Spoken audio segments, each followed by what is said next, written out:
வணக்கம் என் அன்பிற்குரிய நண்பர்களே. உலகம் முழுவதும் இன்று சர்வதேச ஒலிம்பிக் தினம் கொண்டாடப்பட்டு வருகிறது.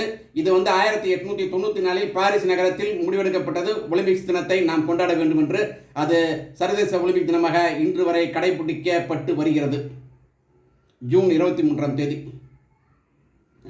அதற்கு பிறகு ஏத்தன்ஸில் தான் ஒலிம்பிக் போட்டிகளாக நடந்துகிட்டு இருந்துச்சு. அதுக்கு பிறகு தான் ஒலிம்பிக்ஸ்னே பேர் வந்துச்சு. இந்தியா 1990 ஒலிம்பிக் போட்டியில் கலந்து கொண்டது.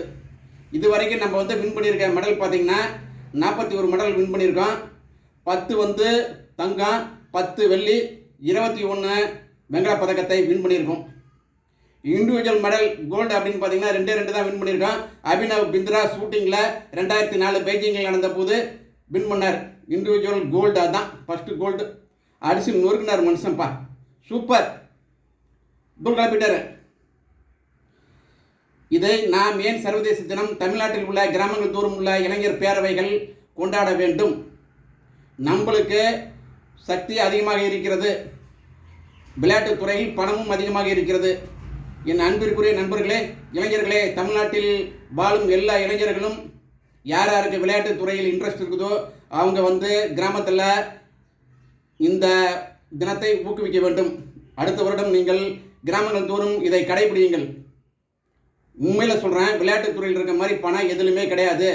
விளையாட்டுத் துறையில் இருக்க மாதிரி நீங்கள் ஃபேமஸாக ஆகலாம், உலகம் பூரா ஃபேமஸ் ஆகலாம். நீங்கள் நடிகர் யாராவது ஒரு பெரிய நடிகரே வச்சுங்களேன், அவங்க தமிழ்நாட்டை பாடுற தான்னா தெரியாது. இந்தியா முழுவதும் கொஞ்சம் கொஞ்சம் தெரியும்னு வைங்களேன். ஆனால் உலகம் முழுவதும் விளையாட்டு வீரருக்கு மதிப்பு உண்டு. அதுதான் மெயின்.